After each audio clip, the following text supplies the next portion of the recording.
All right, everybody. Welcome back to another episode of The Sportsman. We got the Jet here. As always, we got Joey D here.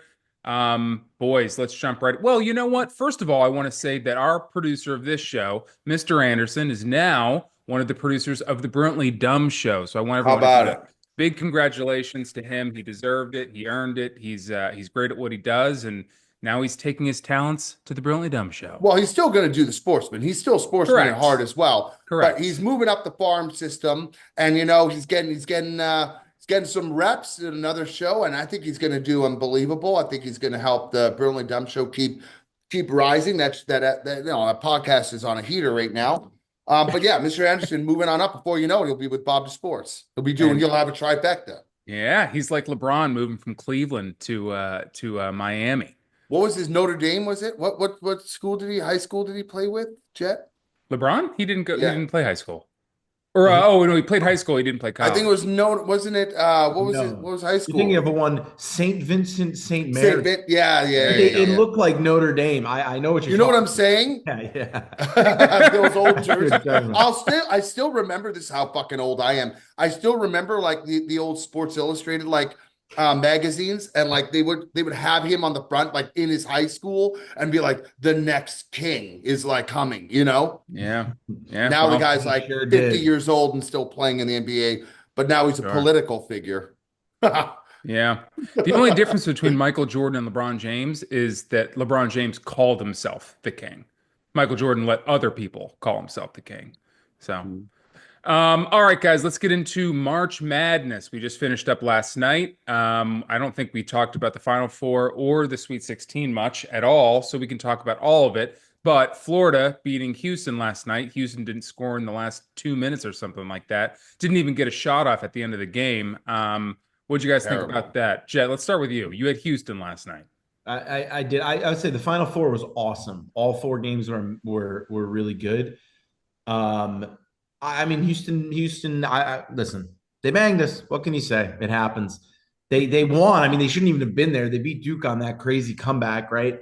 And then they came up short. They I should have watched them had it. play a lot this year, so I know that they're like a great team, and I'm not gonna like you can't really like blame one or two things. They didn't get a shot up on the last two possessions. Even their head coach at the end of the game was like, "You got to get a shot up like in the last two possessions." It is what it is. I mean, with the way they played, holding Clayton Jr. of Florida to no points in the first half, like they played as good as they could. Their defense was suffocating.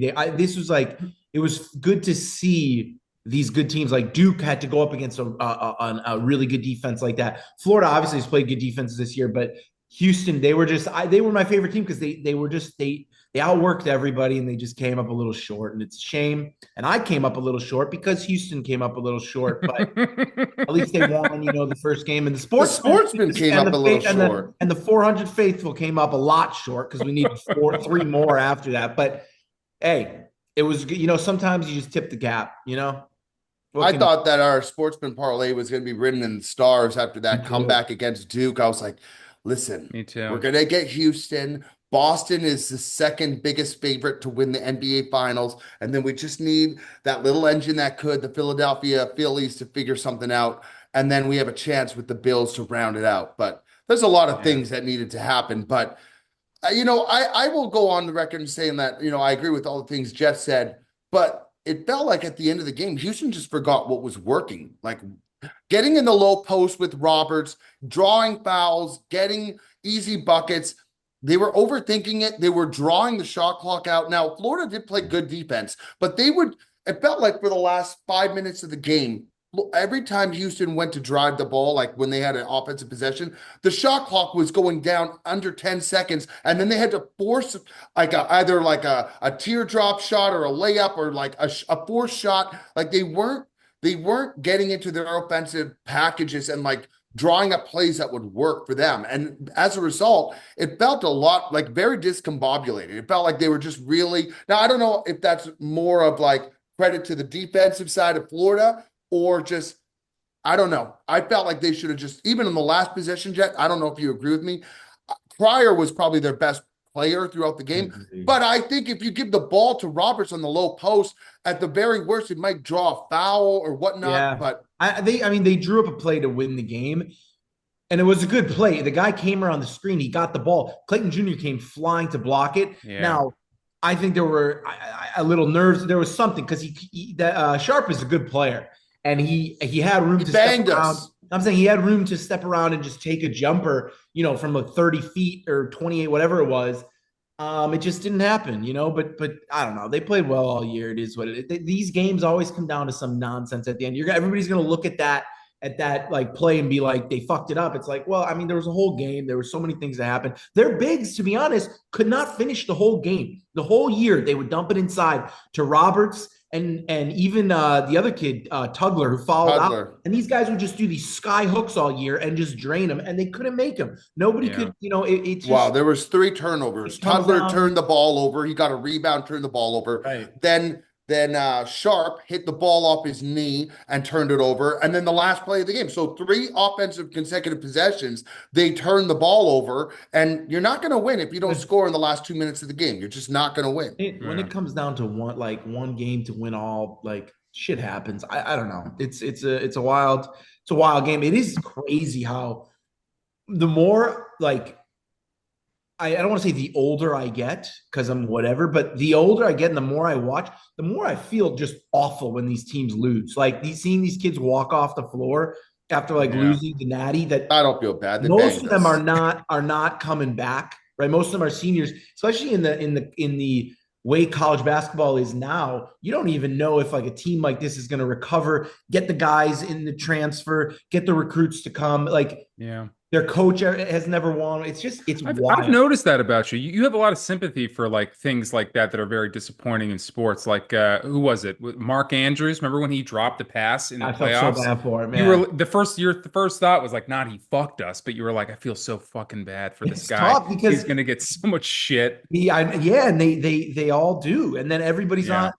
fucking roasting these guys as if they're not sitting there. I do have a little more empathy for the college kids because they're not making now with NIL, some of them are making money. But when you're a professional, when you're making tens of millions of dollars a year and your life is on the gravy train once you retire, like do your job. Like just do your job. Like if you're an accountant and you fuck up a balance sheet, nobody goes, oh, he just missed that one asset. Like everything would have balanced perfectly, but he just couldn't get it. There's no empathy to be had. And by the way, Pop, when we're putting our hard-earned dollars on these guys who are professionals and they're dropping balls and fucking up, you know what? That pisses me off. So I don't have any empathy. I get it. I'm going to go back home at the end of this day, get his G-Wagon, go to his mansion. And yeah, he's going to take some slack, but next year is going to come and he's going to be back on the team and he's going to be in the Pro Bowl and he's going to be fine. Yes, but I'm saying, I've seen it too. Like people leave comments on our shit all the time. That's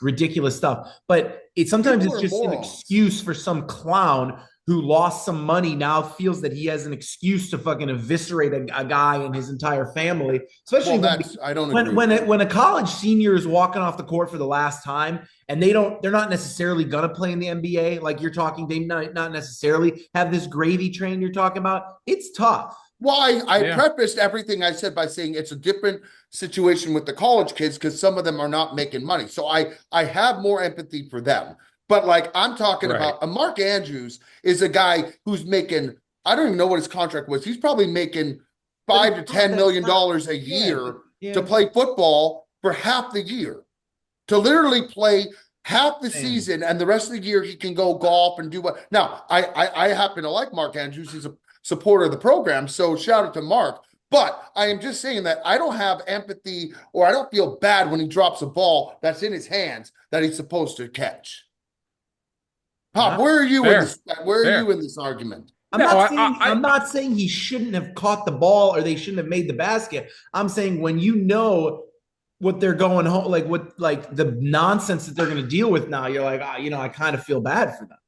That's Yeah, all. I tend to lean more towards cutsy, but I mean, the way you put it, Jet, I understand what you're saying, but I do tend to feel more like, if Tom Brady doesn't win the Super Bowl, everyone's like, oh man, the amount of slack he's going to get from the guys on First Take over at ESPN and stuff like that, the tweets this guy's going to get, and it's like, this guy's going to be fielding all those things from the comfort of his $100 million Oh mansion. yeah. And What by are the you way, talking Pop, it's about? The only Houston Cougars and these kids No, who I'm saying I tend are to agree not with him going to about make. most of these things. The And college kids, I understand. I I said the definitely, same. and you said the but same thing, that to Joe. So me I agree with you. also is why the game is. That's why I like college basketball more too, because it just Sure. means more. Like, And by the way, how many people in 3 months are going to be, or even like, 3, 4 months are going to be talking about, Sharp's missed correct. jumper? No, I know. Like Right. these things, they're in the spotlight for like 1 to 2 weeks, and then it's gone. So even as much Yeah. flack as Mark Andrews took, no one in the sports world, aside from Sportsmen, which makes us a little different,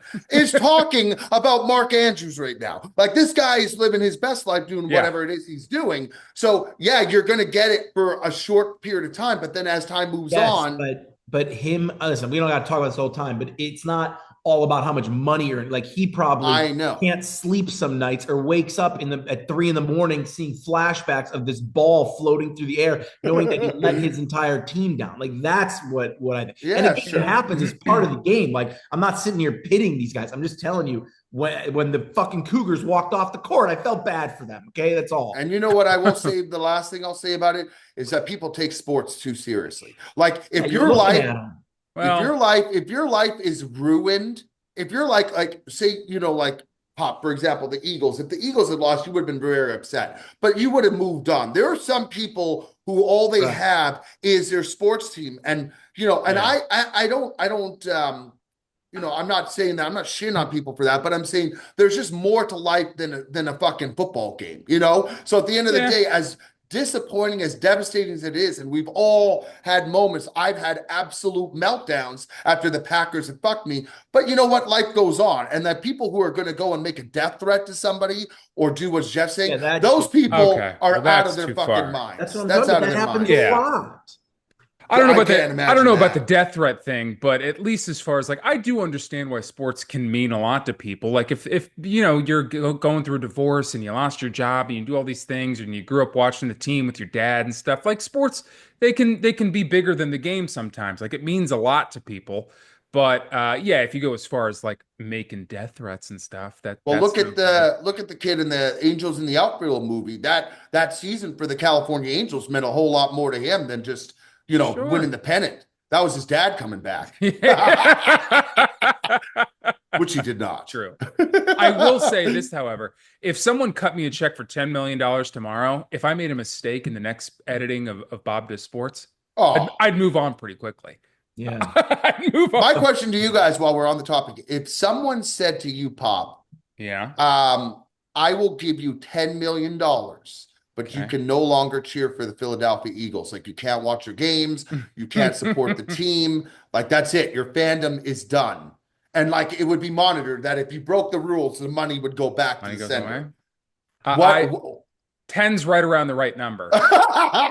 10 is right around the right number for me to. I mean, listen, man, that's life What about changing you, money. Yams? Never have to watch the Bears again. That actually might He be already nice. doesn't watch the Bears. Yeah, I mean, to be honest, I mean, 10 million. I don't know. I This told you guy would do it for when, $100. when the Cubs won the World Series in 2016, I kind of stopped like giving a shit. I just Here's started here's a following better the question. $10 general- million you can never associate with Bob Burger anymore. What does that mean? Like you can't talk. Where is that coming Well, from? I'm saying because I think that means more to him at this point than like this. He doesn't really watch the Bears. He doesn't really watch sports too much. He doesn't. It's not like he's sitting there like Mikey V Yeah. watching the Bears. Like, fuck, I want them to win so bad. So I was trying to I mean, contextualize it. I don't know that's a tough question. Listen, I would. There has to be a number, though. There has to be a number. There's always a number. I'm a simple There's guy. That's the always a thing. number. Like it's whatever. We don't. There's like given the current situation, like I don't. Things are looking good. Like I don't. I'm all right. I don't need I wonder what that People number for make a lot Mikey of. V is Oh, for the Bears. That would be an interesting question. Like, I think if you offered him $5 million cash, I mean, for anybody, I think like for a Mikey would sports take team. more than 5. I think 10 is the right number. I think if you offer Mikey 10, he would consider it. Yeah, maybe. Yeah. Yeah. I mean, a lot of people talk about me like, oh, if Pop made a bunch of money, we'd never see him again. He'd go off into Montana in the mountains. Well, it already happened. You left. Sure, sure. I didn't even need. Didn't even need the Yeah. money. Imagine what happens when he gets the big bag. Oh God, he would fucking never hear from the guy. But I think people underestimate. I mean, if Jet made the same amount of money, I think this guy would be lost on a beach somewhere. This guy would be. Yeah. He Would be really beach, fell in love yeah. with the Dominican. You And really the pina loved. coladas. Yeah, he loved those pina coladas. He loved the beach. All right, so let's moving back to basketball. Like we said, any one game can go any which way. I mean, guys make mistakes 10 out of 10 times. You know, the better team usually wins. Do we think that the best team this year ended up winning the tournament? Was Florida the best team? Was it Duke? I mean, what do you guys think? I think Duke, to me, is a team that just I think if you ran this game back and Duke holds on, which they should have against Houston, and it's Duke at Florida, especially.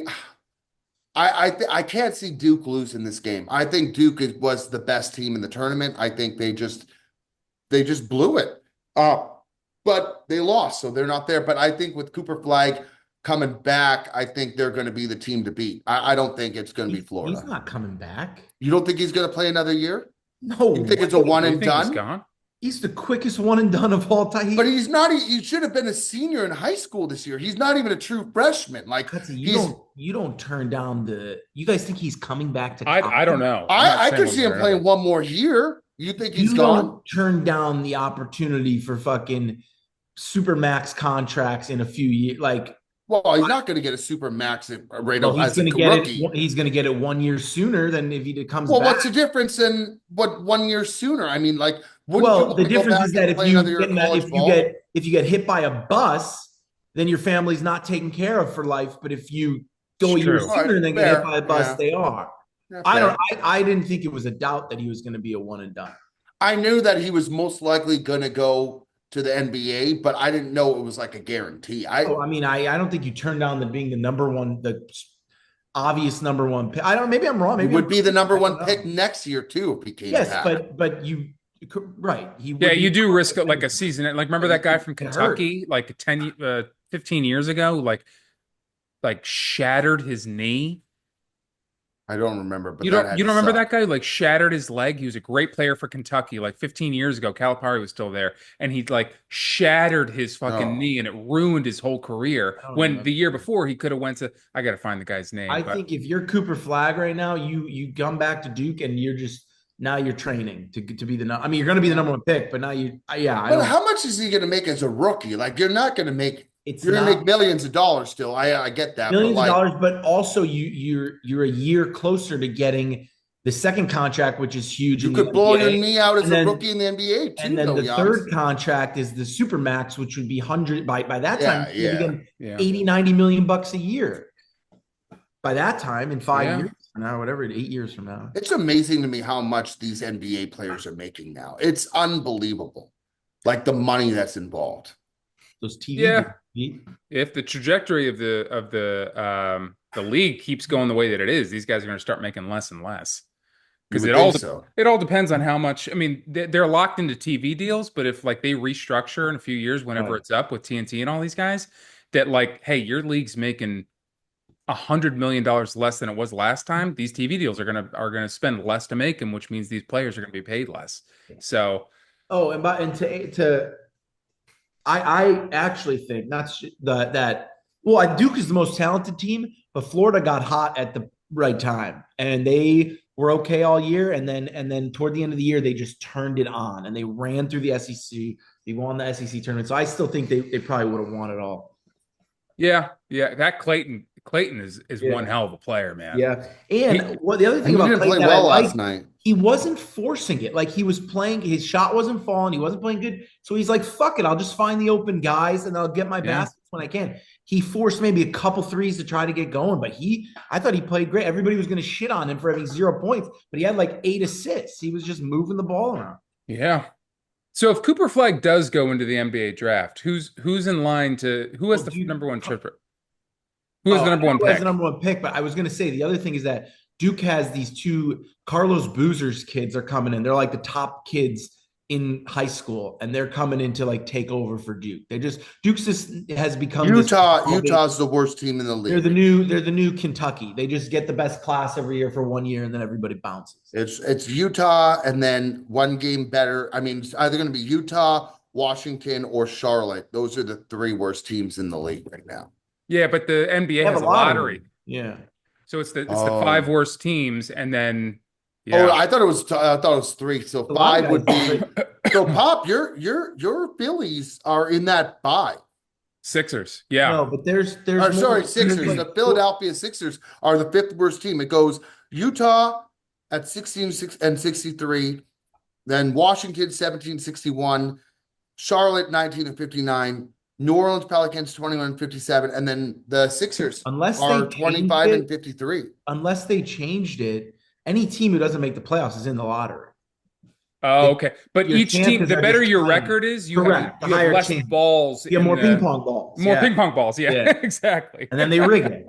Now, the thing Correct. is, Cooper Flag it doesn't have a hometown team. So like they can't really rig it like they did for LeBron. So you're telling me that Derrick there's a Rose. chance that the Sure. Spurs could get the first overall I pick think so. Unless and they have Yeah. Wembenyama and fucking Cooper Yeah, but Flag the and Jazz have 20 balls in that little ping pong machine, and the yeah, Spurs would have just like one. But it has happened. It Yeah. has happened.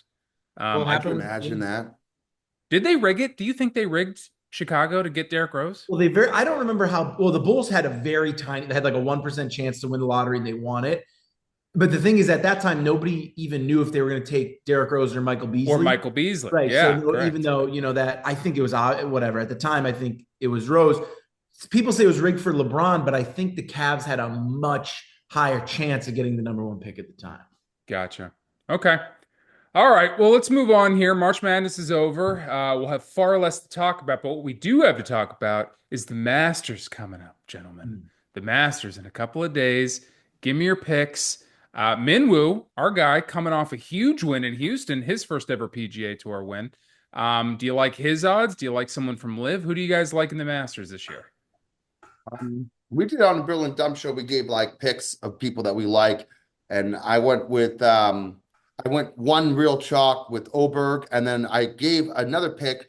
I like Patrick Cantlay. I know he's not a fun guy to watch, but I think like with the odds that you'll get for him, he's going to be pretty solid. I'll give one more guy to watch from Live is Rom. Obviously, I think is going to come out and play really, really well. So there's a few guys for me, but I know Yams is going to have a whole lot of guys He's gonna in the have a field. list. Oh, yeah. I'm saying the only guy. I mean, I like Justin Thomas.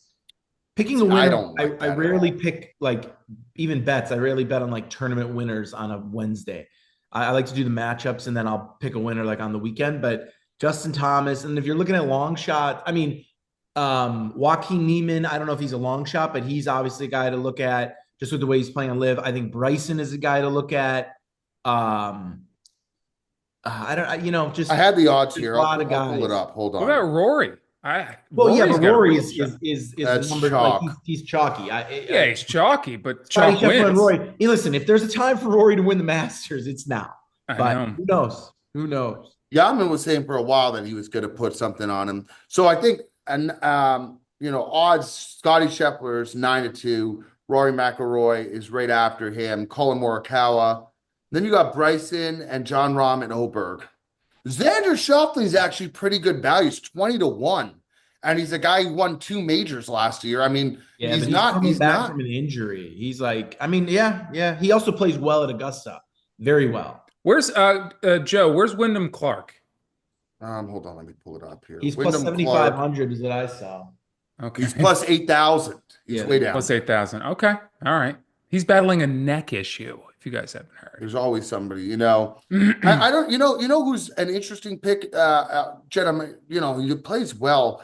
Is Shane Lowry plus 3,500? I feel like he could come out and do some damage. He's having trouble on the greens, but he's He's a ball striker, man. He can hit the ball well. Great So, pick. Pop, who do you like? I like Corey Connors. Yep. I like Pop loves Corey I Connors. do love me some Hey, Corey Canadian Connors. sensation. Where is he on He's got the here? course record over there at Die Preserve. Yeah. Corey Connors plus 7,500 pop. Okay, I like him. I like Wyndham. I do like Rory. I mean, he's chalk, but I mean, still, if you got him today, what's he at? Plus 1,500, plus a Plus thousand, 650. plus 650? That's still great. I mean, if you look at odds of anything else, that's still great value. He doesn't want to make Scotty's plus him 400. I can't see him winning the third consecutive year. Why didn't he come into form? He just seems a little off with his putting, and this year he's just a little off. Where And I where's mean, where's Minwoo at? Minwoo's he's plus 5,500. Okay. I mean, he's The made thing some with good Minwoo calls. is I think he could be in the mix, but just seeing how he struggled to hold on to that Yeah. win. If there was a world where he was winning going into like the final day, I just can't see him like a guy like him holding on. It's just you got to have some mental fortitude. It's a really Yeah. tough, He'd like be a good that's top five like bet. top Top 10. 10. Yeah. Yeah, I don't mind that, but like I like an Akshay or a Minwoo or like one of these newer golfers to like hold on and to win the Masters. Yeah. Like that takes that's tough, man. I feel like it's going to be a guy who's been around for a while who's going to come in and do it. But I don't know. Who do Yeah. I know? I'll be there. You guys need some merch. Augusta comes down, at least to me, it seems like your putting needs to be dialed. So it's not necessarily a course that like, I mean, obviously ball striking is great, but like your putting needs to be at the top level. Whereas other like the US Open seems to benefit typically better like ball strikers and stuff. Like this tournament seems to be your putting needs to be dialed and where it needs to be because those greens are fucking intense. I will say a guy that should get some focus on, and I don't know if he ended up winning the Live tournament this past Miami tournament, but Bryson is hitting the shit out of the ball right now. Yeah. And when you're driving the ball that long and you're giving yourself little wedge shots into the green, like we saw it with Dustin Johnson when he won the Masters. He was just smoking the ball and he was hitting fairways and he was getting little wedge shots into the green and he was making them and giving himself easy putts. If Bryson can be on with his tee shots and he can really get the ball going. I mean, at plus 2,000, that's a pretty fun pick to have. Tell you what I can guarantee is there will be a rain delay at some point. Well, I hope not while I'm there Every because fucking year there's a fucking rain. the weather's supposed to be nice. There The was a weather rain is supposed to be yesterday. no, I don't think so. Yeah, they canceled the practice round because it was raining. I will tell you right now. I'll give you a little weather report here, okay? Friday there might be rain. Fuck the day that I got. God bloody damn it. I think it always rains on Friday at Augusta. Like every year and Friday, there's a fucking 5 hour rain delay. And the guys come back out at like 6 p.m. chasing sunlight. So one day I got tickets this Friday. I'm trying to get Saturday. Well, you It's got a gonna long way to fucking go. pour. You got to, if you just, the weather changes pretty quick. Yeah. Joe, so you're going this year. Who are you going with? Going with a buddy that I went on that Philly trip with, and then I'm going to meet Landon, the buddy that I was at the tournament with last year on the Sunday. So I only got the tickets for Friday. I'm going to fly in on Thursday, go Friday, and then I may or may not be able to secure something Saturday. If not, I'll just find a spot to secure myself and watch. But it'll be fun. I mean, last year going was truly one of the coolest things I've ever done. Going with FP. Getting the access that we got. It was just like you go in there, no one has their phones. Like everyone's focused on the golf, everyone's present, they look you in the eye. It's just like it's like you're entering a different world. It's just like I can't even describe it. It's a really, really cool thing to do, which I'm glad I can say that I've done it. And I'm looking forward to it a lot. I think the field's going to be awesome this year. I think the tournament's going to be great. But yeah, it's an awesome experience. All right. What's the best thing you ate there? Oh, they had a fried chicken sandwich that I had inside like the clubhouse area. Hmm. That was awesome. But all the food was good. Now, the one thing that I wanted to do, I was doing the sandwich reviews back then, and I'm going to try to do it this year, was the pimento cheese sandwich. And when I came to get the sandwich at the end, all they had was egg salad. And I put it in Yeah. the car and it got hot and it was terrible. And so I didn't do it. But I'm going to try to, at the end, but when I leave this tournament, I'm going to try to get one of those pimento cheese sandwiches and do a cutsy sandwich review. I think it would be good. We had one at the Tour Championship 2 years ago, 3 years ago, maybe in Atlanta. I tell you what, the pimento cheese, it ain't for me. I'm a guy who loves Really? cheese. I love them stinky. I love them hard. I love them soft. I love them all the ways you can get them. What And was then it that you to didn't like cheese, about it? the consistency, it was like cottage cheese, and then it had a weird flavor to it, and the way it mixed with the meat. Maybe I'd like it on its own, but I don't know if I'm going to be a fan, but I think out of respect, I got to do it. sure, you got to. All right, let's move on here. Quickly to hockey, something we don't often cover here, but Ovechkin Yeah. making headlining news, breaking the goal record. Joey D, how big of a deal is this?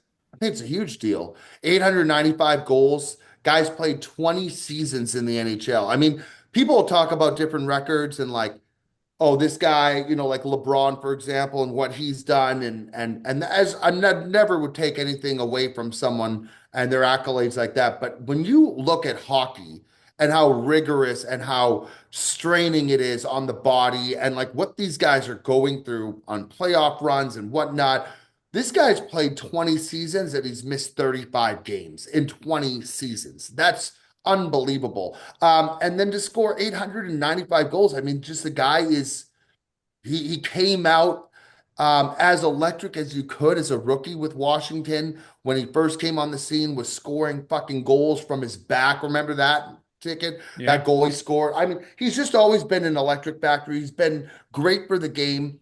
And sometimes some of these Russian guys are me, like very much like individual players. Ovechkin kind of breaks the mold because he's always been a team first guy and he's been a great captain, a great leader. You love to see it happen. And then to see Wayne Gretzky kind of give him the accolades that he deserves and being there for both the game tying goal and the game winning goal to be there in attendance and to, pass the torch on. It was really cool to see. And I think it's awesome for hockey.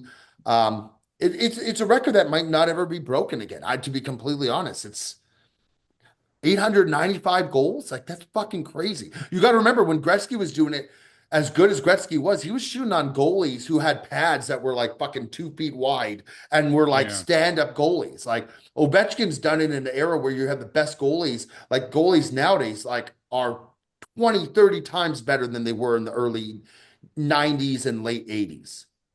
yeah, fair. Jet, anything on Ovechkin? Bands to make him dance. I I, will I, I say, think it's cool. I'm not, I don't know. Hockey is not my main, I think it's really cool. And he seems to be the fucking man. yeah, no one has gone from like when he started in the league, he was 18, clearly. He's 70 years old now. I mean, Oh, no one he's has aged like this guy. He looks like a grandfather. I like that he's embracing the silver, though. He looks great. He looks great. yeah, Silver Fox for sure. But I mean, Yeah, again, that just goes to show like the wear and tear sure. of hockey. I mean, if you played 10 years in the league, like you're a vet, 20 years. And he's been a superstar for almost all of them. Like he's Yeah. been a top tier player every year he's been in the league. It's awesome to see. It's really cool. Kudos goes out to him. He looks like a president. Like usually, like when a president comes, like you'll look at him in the beginning, like Obama, and then he does 2 terms, 8 years, and then he comes out like, wow, look at what the job did to him. Look at it, look how old he looks. And it's like that's what Ovechkin looks like, man. He looks like this guy was the president of the United States for 8 years, and he came out on top. All right, well, yeah, kudos to him. It's quite a feat, and I mean, the guy's been playing hockey since I was, in eighth grade. It's crazy. I'm 32 now. All right, let's move on here to who's a problem. Let's go to Joe. Joe, do you have a problem this week? My problem is just kids who can't close games out because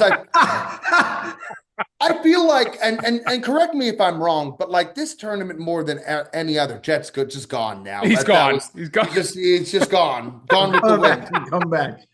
It's just his Jet. No, my problem, and ticket. Correct me if I'm wrong. Like we obviously were on the winning side of it the other day when we had Houston against Duke. But it Mhm. felt like so many of these games, like the better team was winning the entirety of the game. Like last night, Houston was literally winning from start to finish. And Yeah. then the last 2 to 3 minutes of the game, this said team forgets how to play basketball and somehow just all the work that they have done to get them into the game and to get them into position to win, it's just washed. Like how many games did we watch where the team that was winning the entirety of the game just fucking falls on their face at the end of the game? I don't know if coaches aren't learning how to like like finish things off at the end of the game and be like, okay, here's what we got to do to secure the win. But it's so frustrating to me because it almost felt like the other night we're like, all right, Houston's been down the whole time. They're going to come back and win.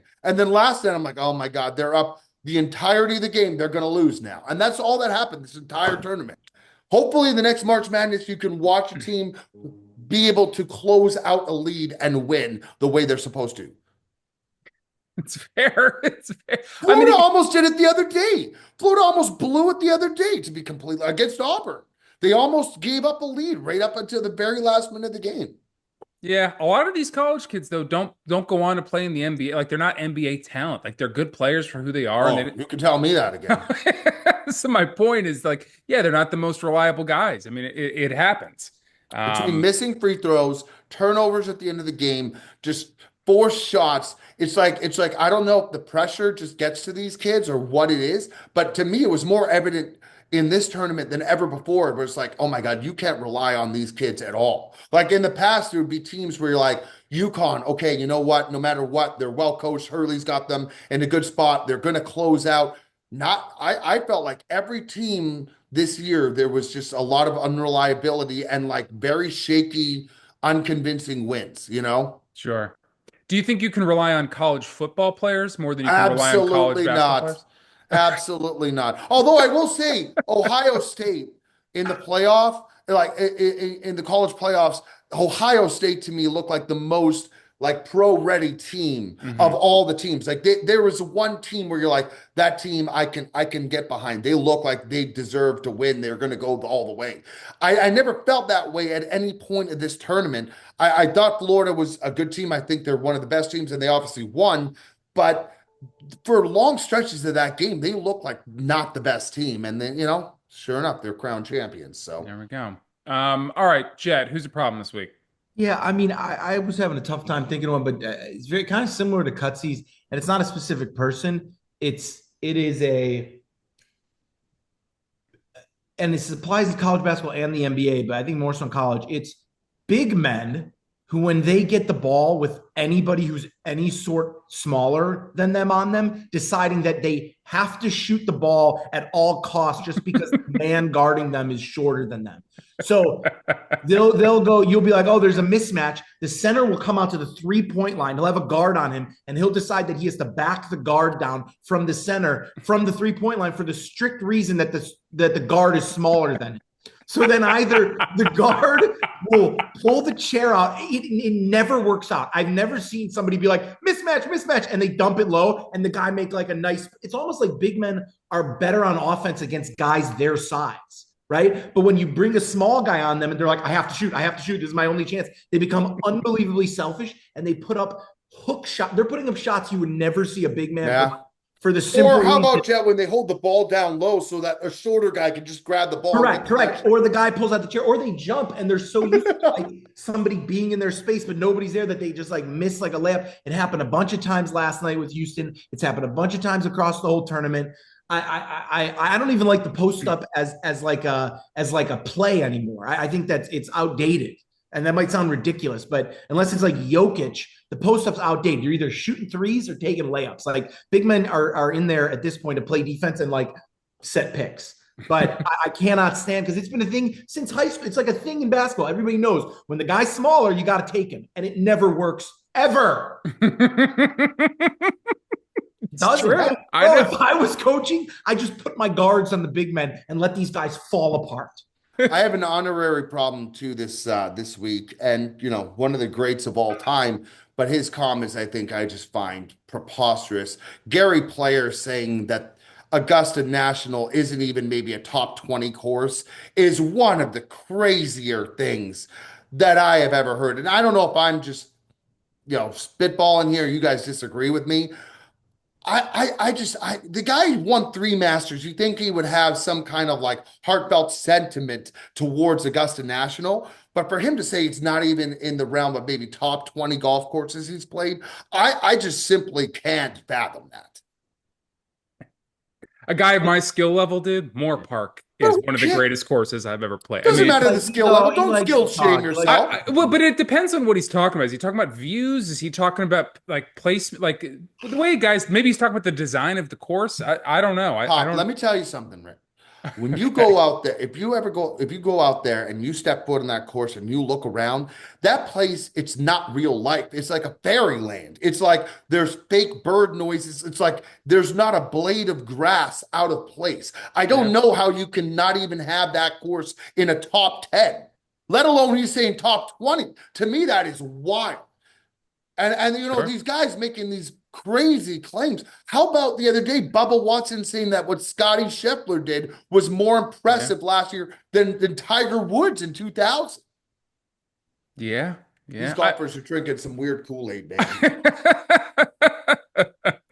I think at least what Bubba was trying to say, not that I agree with him, what he was trying to attempt to say was that the skill, like the amount of talent is in a field now, the amount of great golfers that like top to bottom on a list entering a tournament is greater than what Tiger used to go. Like it was always him and VJ and Phil and Jim Furyk and these guys. Like there's a few of these guys at the top. I think he was just trying to say that the amount of talent that enters these tournaments, that like the skill level's never been higher amongst all these guys, so it's harder. But I agree with you. I mean, I don't think that year that Scotty had is better than Tiger. I think that's just what he was trying to say, and I think he ended up Fair. sounding like an idiot, to be honest. All right, my problem, real quick, is horse racing odds.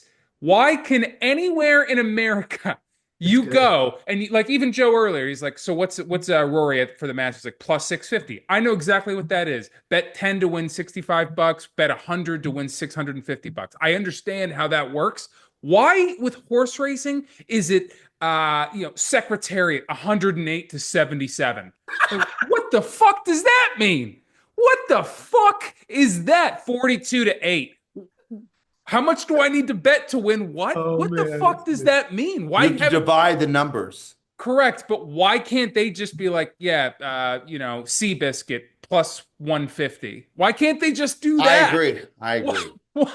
But Um, why in soccer is it minus 1.25? Like, what does that mean? If you win by two, like how like can you win by a half a point?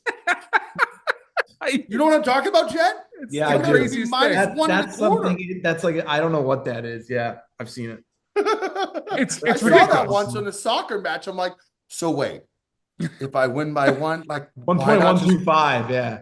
why not just go 1.5? I don't What's know, the but difference? it is true. I've like there's I guess one or two like popular horse races a year, maybe more like for guys like me who don't follow horse racing, but I won't bet them because I can't focus on that. I Like can't figure it they're out. losing my money because they won't, wake up and I get can't stand fine. horse racing, man. It's not for me. You It's put a wager Some on, people love it, dude. I understand, but you put a wager on the thing, and within seconds, you know that you've lost. Yeah. Like it's like if the horse is at the back of the barrel, unless it's like the top tier favorite, it ain't coming back. That just doesn't happen. That happens in yeah. movies only. But it's not. I don't get a rush off of it. It's just not. It's anticlimactic.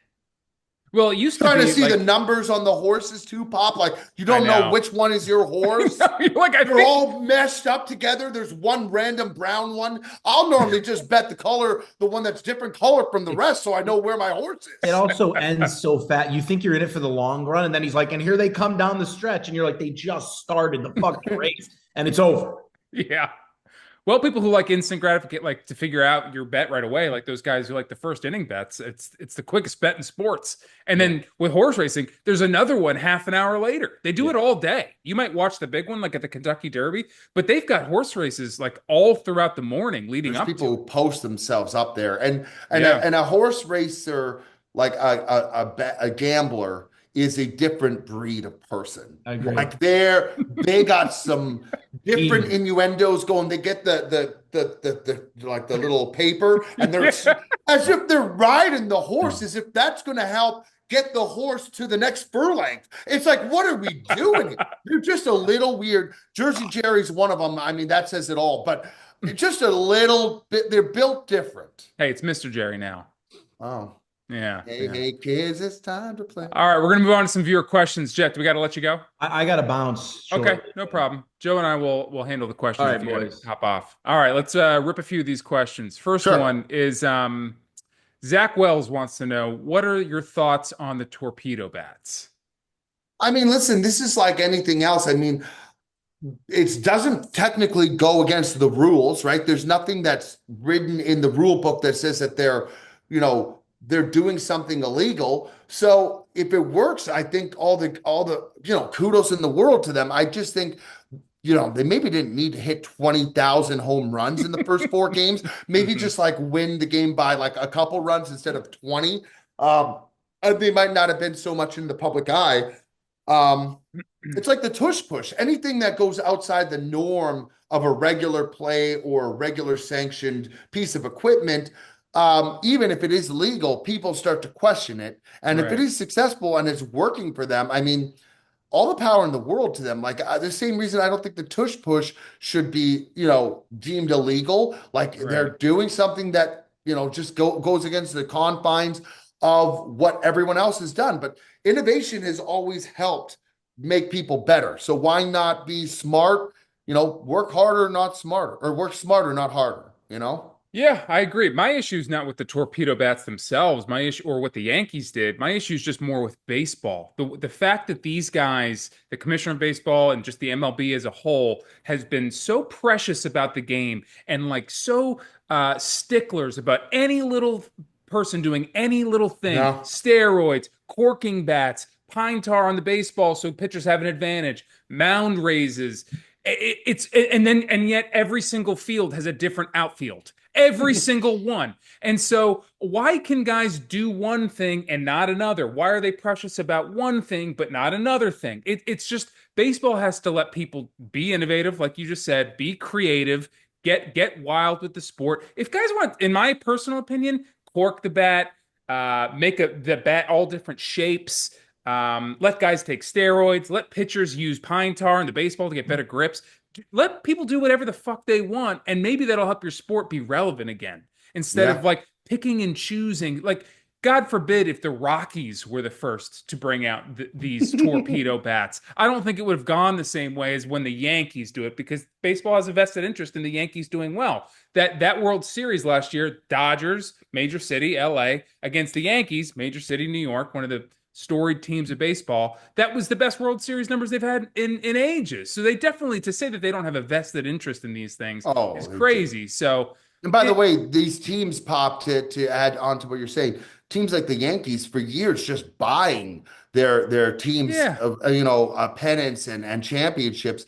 Whether you like it or not, that was what was happening. They're bringing in all these free agents and paying for the best squads. Like that to me is a lot more concerning than the bat is an extra half a inch or centimeter bigger. Like it's yeah, not like you know what I'm saying? It's not like I mean that is a much more detrimental thing to the league when you have certain salary caps not applicable to everybody the same way, so that everybody's playing on an even playing field. Like buying a team and getting the best players and assembling the best squad because you have the most money. Look what the Dodgers are doing. They're literally going out and buying the best team. Like to yeah. me, that is a much bigger asset and a much bigger, you know, um, inequality to these other teams than having a semi larger bat. Yeah, I agree. I agree. And baseball just needs to get on board with like innovation,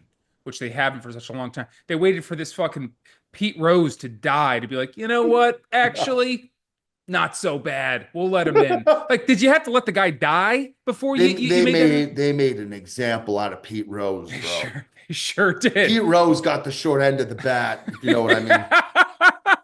He sure did, Joe. If Pete Um, Rose had been playing with the torpedo bat, things would have been a lot different. yeah, agreed. Could have. All right, let's do one more and then we'll get out of here. This next one comes from Jacob Karsak. Favorite Masters moment?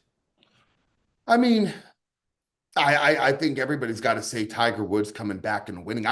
I growing up, I would watch the golf and I would watch the Masters, but not like intently like some of these real like I think Jet has watched golf and probably bet on it since he was a tyke. I didn't watch as much, but I remember I bet when Tiger Woods won the Masters is, you know, it was so improbable. It was so crazy. I was at work at the Four Seasons and I couldn't stop watching. It was unbelievable. You're like, is this guy actually going to do this? Yeah. Like, it seemed improbable. It seemed insane. And he went out and did it. It was like a storybook ending. Had he retired after that moment, I think it would have been the most classic storybook finish to any career of all time. So I got to go with that.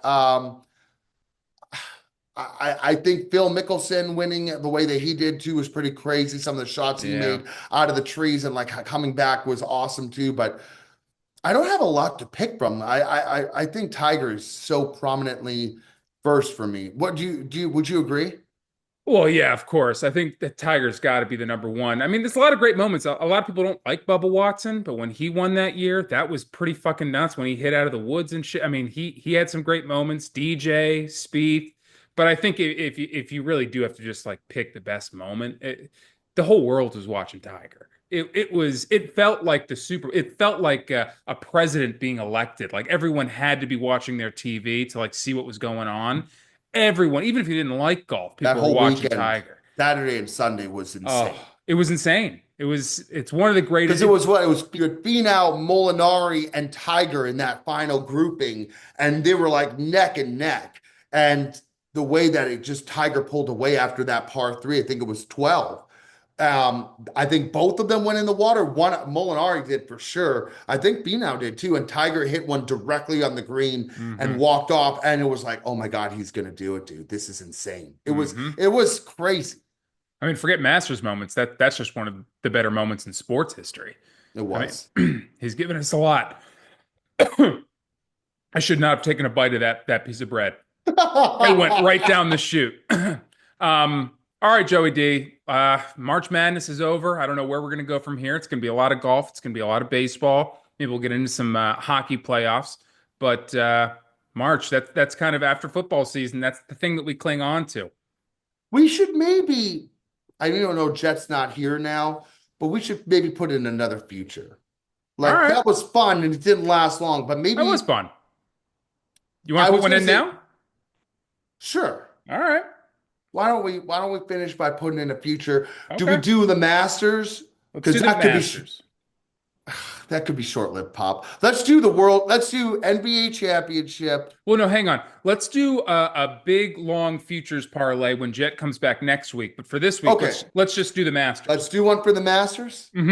Just me and you. We'll do one for the Masters. We can pick one guy to win the Masters, and then we can pick a couple like top 10 guys. Okay, I'll take a top 10 here, and then you Okay. pick the winner. All right. All right, top 10. Yeah, Patrick Cantlay, top 10, plus Okay. 250. All right. All right. I got him in there. And another guy I really like to win is Bryson DeChambeau. I think he's got a real Well, why shot. don't we throw him as top 10 too? Okay, we'll do Let's go Bryson. Cantlay and Bryson, top 10 for both of them. Okay. And then winner, fuck it, we'll take Rory. You want to take Rory? What are the what is that? What are the odds there? I got plus 6,920. Okay. You throw 50 bucks on it. Basically, okay. All right. And 50 then bucks. that'll be we could advertise this as Sportsman Parlay. So for you listening at home, Sportsman Parlay, Rory to win. All right. I know that's chalk, but we need a little chalk. And then we have top 10, Bryson and Cantlay. That's Correct. the official Masters Sportsman Parlay. That's right. And Jet stands by it as well. He hates everything about it, but you know what? He will be on board because that's what riders do. That's what riders do. All right, we'll be back next week talking about how the Masters turned out, baseball, hockey. We'll get into all of it. But until then, we will see everybody next week.